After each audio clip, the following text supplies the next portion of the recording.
श्रोतेहो, आजच्या कथेचं नाव आहे पांढरपेशी लोक. पुण्याला येण्यासाठी सकाळी 8ला दादरहून सुटणाऱ्या एशियाड बसमध्ये चढलो आणि सीटचे नंबर बघत बघत मी जागेवर जाऊन बसलो. गाडी सुटायला अजून थोडा अवकाश होता. एकापाठोपाठ टॅक्सी येत होत्या. त्यातून प्रवासी उतरत होते, बसमध्ये चढत होते. हातातली सफारी, VIP आणि अरिस्टोक्रॅट बॅग वरच्या रॅकमध्ये ठेवून आपापल्या जागेवर बसत होते आणि पोचवायला आलेल्या कोणा नातेवाईकाशी, मित्रमैत्रिणीशी खिडकीशी लागून हलक्या आवाजात आणि हसऱ्या खेळकर स्वरात बोलत होते. क्वचित एखाद्या खिडकीजवळ काळजीचा सूर उमटत होता. कोणाच्या आजारपणाबद्दल किंवा एखाद्या ट्रान्सफरबद्दल. कोणी वेळच्या वेळी जेवून प्रकृतीची काळजी घ्यायला सांगत होते, तर कोणाला कोणाच्या तरी ऑपरेशनची काळजी लागली होती आणि कोणीतरी कुठल्या तरी जागेसाठी अर्ज केले होते व त्या संदर्भात अमक्याला भेटा. त्यांच्या एका शब्दानं निश्चित काम होईल असं आत्मविश्वासाने ते सांगत होते. कोणाला पुण्याला फ्लॅट घ्यायचा होता, तर कोणाला कुठल्या तरी कमिटीवर जायचं होतं. त्यासंबंधी बारकाईने चौकशी करा, असं कोणीतरी एका वजनदार प्रौढ व्यक्तीला सुचवत होते. ही सगळी संभाषणं बहुतेक सरळ खिडक्यांवर चालू असूनही आपल्या ST स्थानकावर असणारा नेहमीचा आरडाओरडा वा गोंधळ नव्हता. बायका मुलांना घेऊन एकदम येणारा लोंढा नव्हता. पुरुषा माणसांचं खेकसणं, ओरडणं नव्हतं. डोकं उठवणारं बायकांचं वलावला बोलणं आणि पोराटोरांचं किंचाळणं नव्हतं.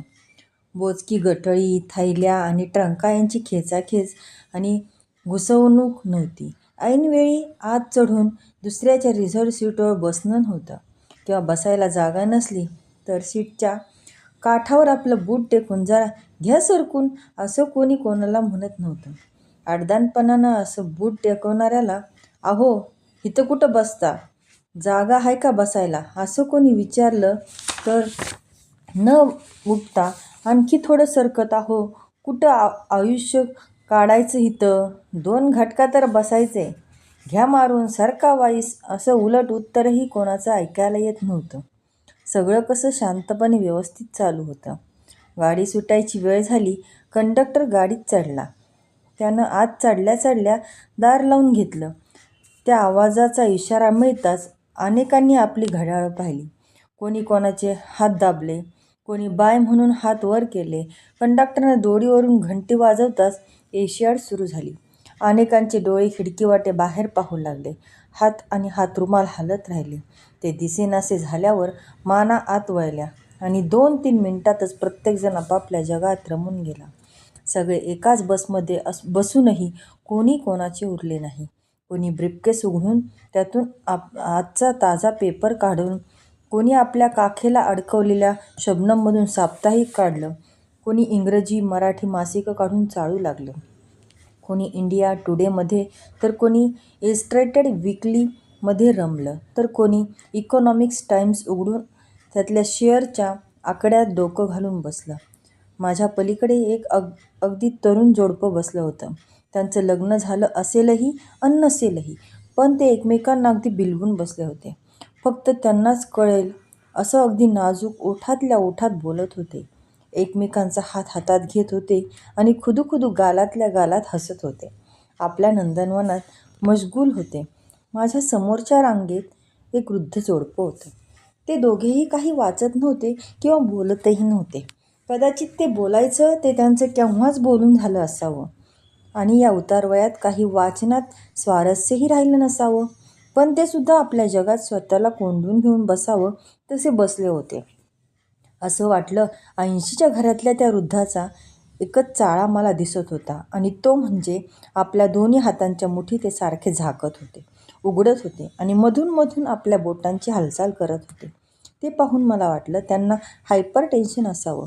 वाढत्या रक्तदाबानं त्यांच्या हातापायात मुंग्या येऊन ते बधीर होत असावेत आणि म्हणून बोटांची हालचाल चालू असावी.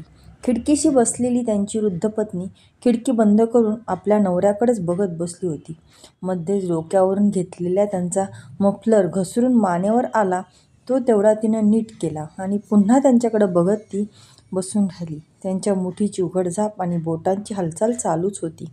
माझ्या डाव्या बाजूला 3ऱ्या रांगेत बसलेल्या एका तरुणानं आपली ब्रीफकेस मांडीवर घेऊन त्यावर एक फाईल उघडून ठेवली होती. त्यातलं पान उलटत तो आपल्या सहप्रवाशाला त्यातला काही महत्त्वाचा भाग दाखवत होता. पाहून झालं की मान डोलावून तो आपली संमती व्यक्त करत होता. माझ्या मागे एक तरुण जोडपं होतं, लेकूरवाळं. मूल बहुधा 7-8 महिन्यांचं असावं. एकतर ते आपल्या पप्पाच्या आणि मम्मीच्या मांडीवर उबदार दुपट्ट्यात कायम झोपलेलं दिसायचं आणि जागं असलं की बाटली तोंडाशी घेऊन दूध पीत राहायचं. त्याच्या पप्पा मम्मींची नजर आपल्या बाळावरच खिळून होती. ते बाळ त्यांचं विश्व होतं. त्यानं थोडी जरी हालचाल केली, म्हणजे हात हलवला किंवा पाय हलवला की ते दोघेही कौतुकाने एकमेकांकडे बघायचे. त्याचा तो निरागस आनंद चोरून पाहण्याचा मोह मला व्हायचा आणि मी मधून त्यांना नकळत चोरट्या नजरेने तो पाहत असे. प्रवासात वाचू नये, त्यानं डोळे खराब होतात या मताचा मी असल्यामुळे मी आपला फक्त बसून होतो. माझ्या शेजारच्या सीटवर जो कोणी बसला होता त्याचा एक इंग्रजी कादंबरी वाचण्याचा सपाटा चालू होता. पानामागून पानं तो उलटत होता. 1 तास झाला तरी त्याचा तो सपाटा चालूच होता. कोणी कोणाशी बोलत नव्हतं. मनात आलं की बस नसून एक बिल्डिंग आहे आणि प्रत्येकजण आपल्या फ्लॅटमध्ये दार बंद करून बसला आहे. आपल्या शेजारच्या फ्लॅटमध्ये काय चाललंय याचा तसा पत्ता लागत नसतो आणि खून झाला तरी तो कळत नसतो. कळलाच तर दुसऱ्या दिवशी वर्तमानपत्रातून कळतो. अशी ही फ्लॅट संस्कृती एशियाडच्या आराम बसमध्ये आली आहे असं वाटलं. कोणी कोणाशी बोलत नव्हतं. कोणी कोणाचं नव्हतं. कोण आपण, कुठं चाललाय, काय करता हे विचारणं नाही, पुसणं नाही. असा प्रवास सुरू होता. बस आपल्या गतीनं धावत होती. तास झाला, 1.5 तास झाला तरी ती कुठं थांबत नव्हती. दादरहून पुण्याला जाणाऱ्या या बसला फक्त लोणावळा हा एकच स्टॉप असतो. मला खूप कंटाळा आला होता. केव्हा लोणावळा येईल असं वाटत होतं. कारण लोणावळा आल्यावर जरा खाली उतरता येईल, निदान पाय तरी मोकळे करता येतील याची मी वाट पाहत होतो. असा एकट्यानं प्रवास करताना एक मोनोटनी येते, ती आली होती. पायही अवघडले होते. मागे वळ टेकून पाठही धरली होती. अर्थात यायच्या वेळेस लोणावळा येणार होता. वाट पाहण्यात अर्थ नव्हता. पण अर्थ नसला तरी वाट पाहणं हा आपला स्वभाव असतो. त्याप्रमाणे प्रतीक्षा करत मी बसून होतो. खिडकीतून बाहेर पाहण्याचाही कंटाळा आला होता आणि ज्याची वाट पाहत होतो तो लोणावळा एकदाचा आला. गाडी थांबताच मी उठून उभा राहिलो. इतरही अनेक जण उभे राहिले. आधी कंडक्टर खाली उतरला. फर शिट्टी फुंकत त्याने ड्रायव्हरला गाडी रिव्हर्स घेण्यात मदत केली आणि शेवटी दीर्घ शिट्टी वाजवून आता गाडी उभी राहू दे असा इशारा केला. गाडी उभी राहिली आणि कंडक्टर पुन्हा गाडीत चढला. खाली उतरणाऱ्या प्रवाशांना इशारा देत म्हणाला, गाडी फक्त 10 मिनिटे थांबेल. वर्तमानपत्र, साप्ताहिक, मासिकं, ब्रीफकेस, निदान आपला रुमाल तरी आपल्या सीटवर ठेवून लोक खाली उतरले. गाडी फक्त 10 मिनिटंच थांबणार हे लक्षात घेऊन घाईघाईने कोणी युरिनलकडे गेले तर कोणी कॅन्टीनमध्ये जाऊन उभ्या चहा कॉफी घेऊन आलं. तिथं खात बसण्यात वेळ जाऊ नये व तेवढ्यामुळे काही घोटाळा होऊ नये म्हणून कोणी वडे, इडली हातात घेऊनच बसकडे परतले. 10 मिनिटे गाडी थांबणार असा इशारा मिळाला असला तरी यापूर्वीच उतारू गाडीत आले. 10 मिनिटे झाली तरी कंडक्टर आणि ड्रायव्हर काही परतले नाहीत. जो तो आपल्या हातातल्या घड्याळाकडे बघू लागला. एवढ्यात कंडक्टर बसजवळ आला. पण ड्रायव्हरचा पत्ता नव्हता. आणलेले खाद्यपदार्थही खाऊन झाले. 10ची 15 मिनिटे झाली तशी अस्वस्थता वाढू लागली. वेळ फुकट जातोय हे फार जाणवू लागलं. नजरा घड्याळाकडे वरचेवर वळू लागल्या. 15ची 20 मिनिटे झाली. मग एक पांढरपेशी मन कंडक्टरकडे बघून धीरानं बोललं, अहो काय हे कंडक्टर, गाडी फक्त 10 मिनिटे थांबेल असं म्हणाला होता. आता 20 मिनिटं होऊन गेली. कुठं आहे ड्रायव्हर? कंडक्टर म्हणाला, त्याचीच वाट बघतोय मी अहो, पण ते गेलेत कुठं? आता कुठं भमक्या मारत गेलंय मला तरी काय ठाऊक. दुसरा एक उतारू म्हणाला, अहो 10 मिनिटातच फक्त गाडी थांबेल असं आपण बजावल्यामुळे आम्ही काही खाल्लंही नाही. फक्त चहा तेवढा घेतला, तोही कसाबसा घाईघाईनं. अजून ड्रायव्हरचा पत्ता नाही. अहो तो कॅन्टीनमध्ये माझ्याबरोबर चहाला न येता इथं जवळच कोण आपलं पाहुणं आहेत, उभ्या त्यासनी भेटून येतो म्हणून गेला नव्हं. एकानं पुन्हा वेळेची आठवण करून म्हटलं, अहो आता 25 मिनिटं झाली. दुसरा एक जण म्हणाला, इथं असा वेळ मोडला तर पुण्याला आपण पोचणार केव्हा? कंडक्टर कावून बोलला, अहो पण त्याला मी काय करू, एकानं सुचवलं. त्याचे कोण पाहुणे आहेत तिथे जाऊन त्याचं वाक्य मध्येच तोडत कंडक्टर म्हणाला, अहो कोण पाहुण्यानं पाहुणं आणि कोंडेबाचे मेव्हणं, मला काय ठाऊक कुठं घर आहे ते आणि जाऊन कुठं गेलंय ते. एकानं शंका घेत विचारलं, अहो पण तुम्हाला एकमेकांची माहिती कशी नाही. कंडक्टरने उलटा सवाल केला, आम्ही एका खात्यात आहे म्हणजे आम्हाला एकमेकांची सगळी रेषानिरेषा माहीत असली पाहिजे का. बसमध्ये फायलीतलं पान चाळत बसलेला तो उतारू आपल्या घड्याळाकडे बघत म्हणाला, अहो मला कोर्टात एका केससाठी साक्षीला जायचे. आता अर्धा तास झाला इथंच. असा वेळ गेला तर मला कोर्टात वेळेवर हजर कसं होता येईल. अहो पण तुम्ही सगळे मला का बोलता, माझी काय चूक आहे का. हे अगदी बरोबर होतं. यात कंडक्टरची काही चूक नसून चूक आपलीच आहे हे त्यानं त्याच्या लक्षात आणून दिल्यावर सगळ्यांची तोंड बंद झाली.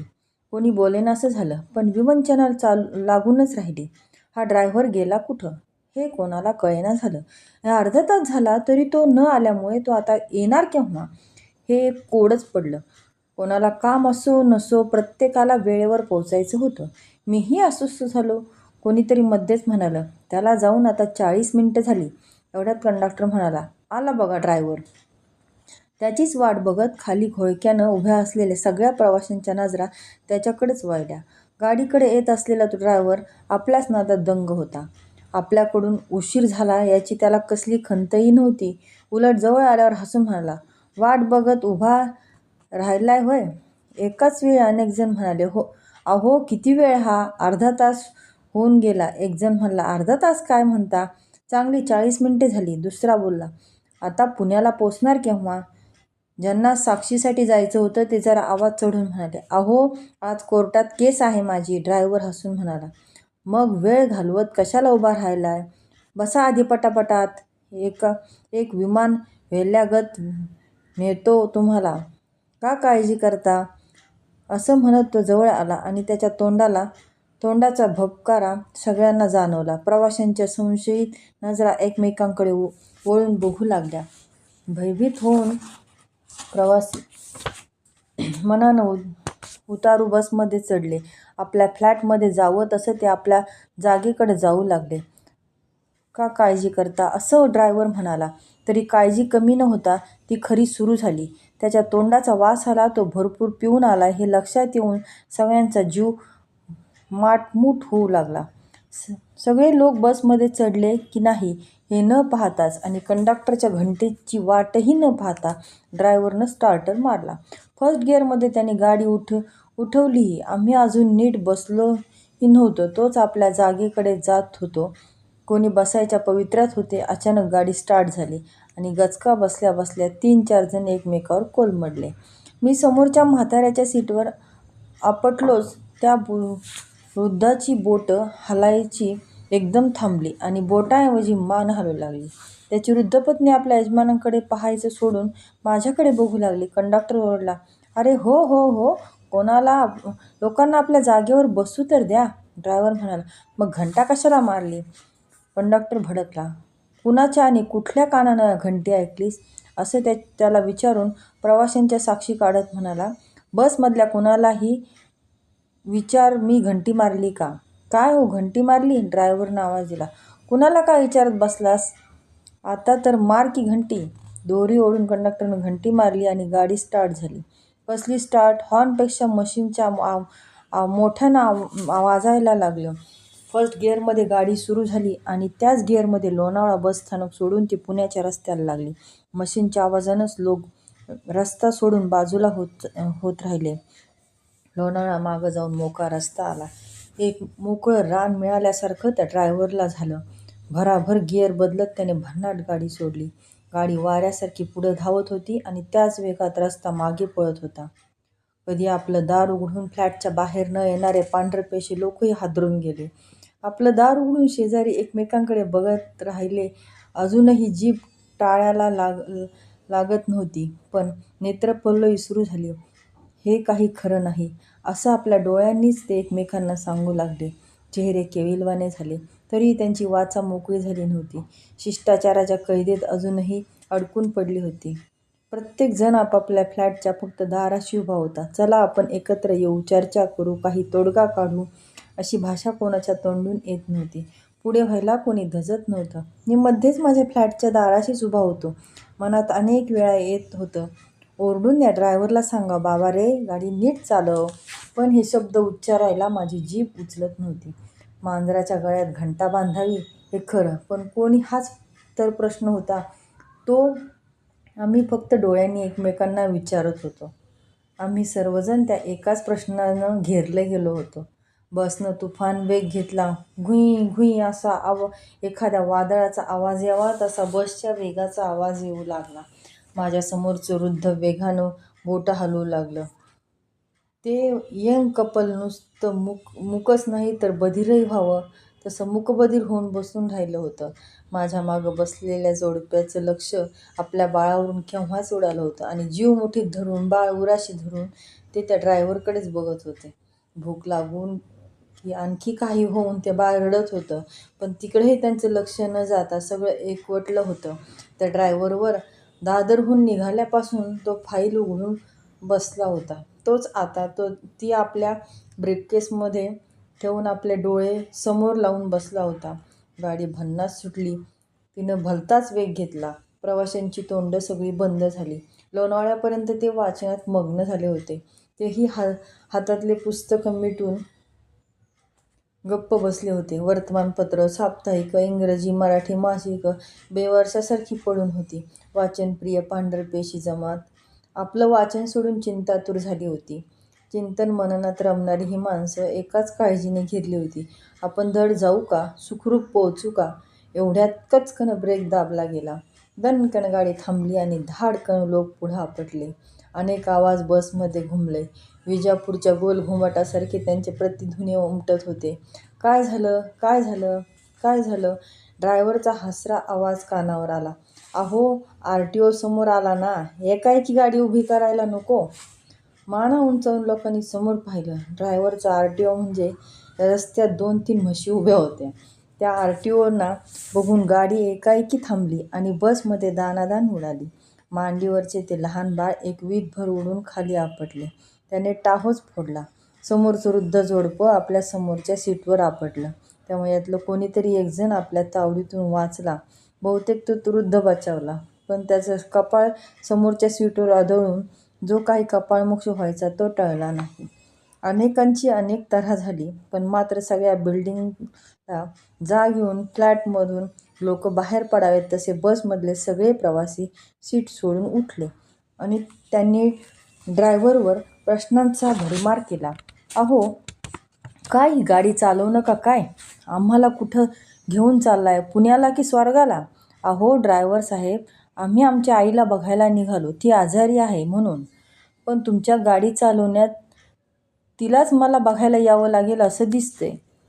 या आणि अशा प्रश्नांचा या ड्रायव्हरवर काहीच परिणाम झाला नाही. उलट सर्व प्रवासी घाबरलेत. त्याच्या लक्षात येऊन त्याला आनंद झाला असावा, कारण लोकांनी प्रश्नांचा असा भडीमार केल्यावर त्याला आणखी चेव चढला आणि गाडीचा वेग कमी न करता त्याने तो आणखी वाढवला.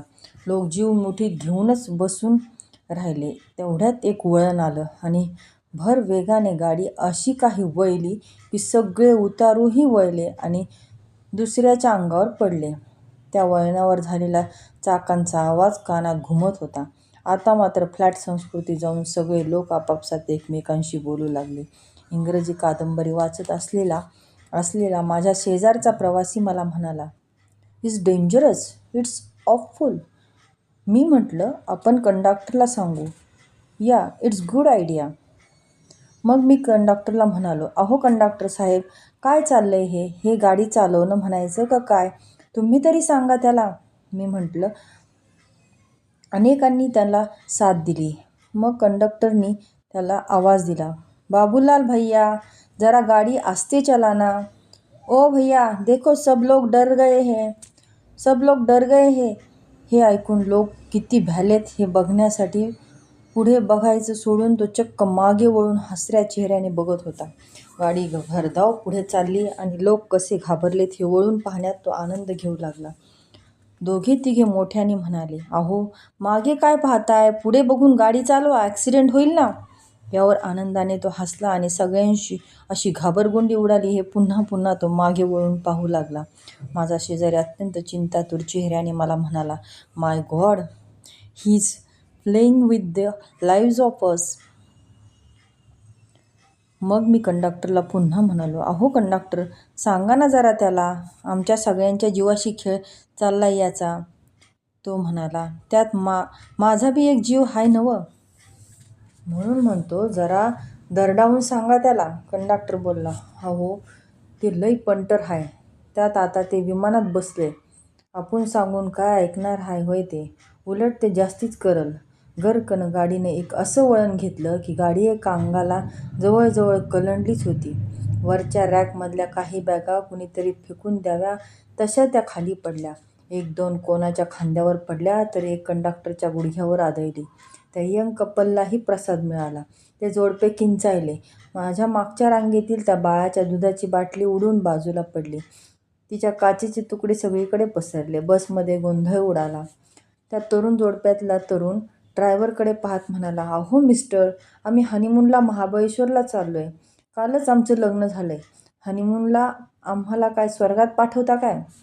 माझ्या समोरची ती वृद्धा म्हणाली, 12 वर्षांनी आम्हाला नातू झालाय. त्यांना बरं नसतानासुद्धा त्याला बघायला म्हणून आम्ही चाललोय. त्याचं तोंड तर आम्हाला पाहू द्या. प्रत्येकजण आपलं काही ना काही सांगू लागला. सगळे एकमेकांशी जीवाभावानं बोलू लागले. सगळ्यांच्या पोटात गोळा उठला होता. आम्ही सगळेच एका बुडत्या जहाजात बसलो होतो. एकमेकांना बोलून आधार देण्याशिवाय गत्यंतरच नव्हतं. आमची अशी पाचारण बसलेली पाहून ड्रायव्हर आणखी चेकाळला.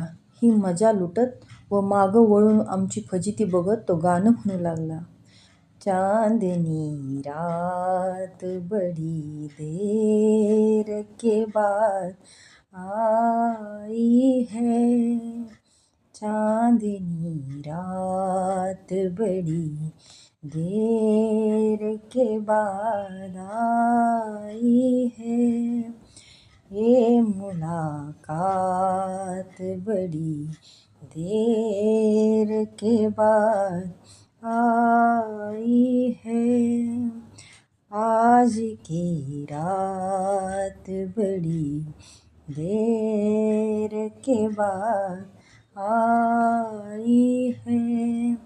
त्यानं असं गाणं सुरू केलं आणि एक प्रौढ व्यक्ती आपल्या सीटवर मोठ्यानं म्हणाला, अहो मिस्टर, गाडी नीट चालवा, गाणं बजावणं काय चाललंय. ड्रायव्हरनं हसून त्यांच्याकडे वळून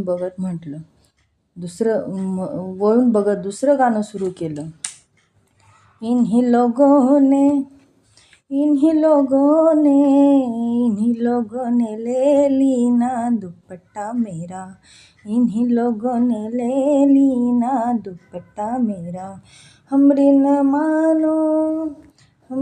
मानो बजरवा से पूछो, हमरी न मानो सैया. आम्ही सगळे अवाक झालो. चक्क मागे वळून बघत आणि गाणे म्हणत तो बेफाम गाडी चालवत होता. अनेकांनी सांगूनही त्याच्यावर काहीच परिणाम होत नव्हता. शेवटी ती प्रौढ व्यक्ती आपल्या जागेवरून तोल सावरत पुढे आली आणि ड्रायव्हरच्या जवळ जाऊन त्याला म्हणाली, अहो मिस्टर, तुम्हाला नोकरीत राहायचं आहे की नाही. मी सुपर क्लास 1 ऑफिसर आहे. आम्ही सगळे एज्युकेटेड लोक आहोत. तुमच्याविरुद्ध आम्ही कंप्लेंट करू शकतो. उद्या सस्पेंड व्हाल तुम्ही. ड्रायव्हर त्यांना वेडावून म्हणाला, ते एवढं सोपं नाही मिस्टर, ही लोकशाही आहे. माझा मामा आमदार आहे, आमदार. तुम्ही सस्पेंड करून तर बघा. असं म्हणून त्यानं गाणं तर सुरूच केलं आणि त्याच्या जोडीला आपले दोन्ही पाय वर घेतले. पाटावर जेवायला बसावं तसा तो आलकट पालकट मांडी घालून सीटवर बसला. उतार होता. गाडी एक्सेलेटरवर पाय न दाबता आपोआप पळत होती. सगळ्यांच्या पोटात खड्डा पडला. प्रत्येकजण आपला जीव मुठीत घेऊन आत काय घडतंय हे बघत बसला होता. सगळे एकमेकांना म्हणत होते, त्याचा मुद्दा बरोबर आहे. आपण पुण्याला पोचल्या स्टँड इन्चार्जला भेटून लेखी तक्रारच करू. बसमध्ये सगळ्यांची गाळण उडाली होती. सगळ्यांनाच त्या ड्रायव्हरचा फार राग आला होता. त्याचं वागणं चीड आणणारच होतं. लेखी तक्रार करून त्याला चांगला धडा शिकवला पाहिजे, यावर सगळ्यांचंच एकमत होतं. तो एकच मार्ग त्यांच्यापुढे मोकळा होता. त्याशिवाय दुसरं काही करताच येत नव्हतं. हा मार्ग देखील शक्य होता. म्हणजे जर काही अपघात वगैरे न होता गाडी सुखरूप पुण्याला पोचली तरच. दैवी कृपेने आणि सगळ्यांचे नशीब चांगलं म्हणून गाडी वाटेत काही बरं वाईट न घडता सुखरूप पुण्याला पोचली. सगळ्यांनी सुटकेचा निश्वास टाकला. प्रत्येकानं आपापली बॅग घेतली आणि खाली उतरण्यासाठी क्यू लागला. मीही बॅग घेऊन क्यूत उभा होतो. मला एकच भय वाटत होतं की सामुदायिक तक्रार नोंदवायला कोणीतरी मला म्हणतील. चला, मी त्यासंबंधी थोडा विचार केला होता आणि माझ्या मनाने एक नक्की ठरवलं होतं की या कशात आपण पडायचं नाही. कारण उद्या त्याच्यातला खटला उभा राहिला, साक्षीला जावं लागलं आणि कोर्ट कचेरीत हेलपाटे मारावे लागले तर आपल्याला एवढा वेळ आहे का? मग पदरचं खाऊन लष्कराच्या भाकरी भाजत कशाला बसायचं? मनाशी असा विचार केल्यामुळे गाडीतून खाली उतरल्या कोणाशी न बोलता आधी आपण एक रिक्षा पकडायची आणि तिथून आधी पसार व्हायचं असं ठरवलं. रांगेतून पुढं जात होतो. ती प्रौढ व्यक्ती, क्लास 1 ऑफिसर माझ्या बरीच पुढं होती. कोर्टात साक्षीला जाणारे ते गृहस्थही माझ्या पुढेच होते. कसली बॅद मागे लागू नये म्हणून मी त्यांचा डोळा चुकवत होतो. कदाचित तेही माझा डोळा चुकवत असावेत. पुन्हा फ्लॅट संस्कृतीचं दर्शन घडत होतं. एकाला एक लागून आम्ही उभे होतो, पण दार बंद करून आपापल्या फ्लॅटमध्ये असावं तसं. माझ्या पुढं असलेले आणि कोर्टात ज्यांची साक्ष होती ते गृहस्थ खाली उतरले. त्यांना हसून सलाम ठोकत ड्रायव्हर म्हणाला, "काय साहेब, गाडी आणली का नाही टायमात? गेलेली 40 मिनिटं केली का नाही मेकअप? अगदी करेक्ट. वेळेवर हुकूम आली गाडी." असं म्हणून त्यांनी रिक्षाकडे धाव घेतली. मीही खाली उतरताच घाईनं रिक्षा स्टँडकडे गेलो. तो क्लास 1 ऑफिसरही माझ्यासमोरच रिक्षानं बाहेर पडला. रिक्षासाठी मला थोडं थांबावं लागलं. 5 मिनिटात आमच्या एशियाडमधले सगळे प्रवासी रिक्षासाठी धावाधाव करत रिक्षा स्टँडवर गोळा झाले. प्रवासात लोणावळा ते पुणे जे काही घडलं त्याचा मागमूसही कोणाच्या चेहऱ्यावर नव्हता.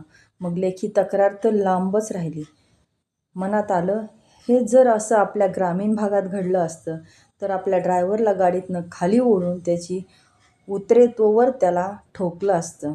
एवढ्यात एक रिक्षा आली आणि मनात घोळणारे विचार झटकून पटकन आधी रिक्षा पकडली आणि घरी निघालो.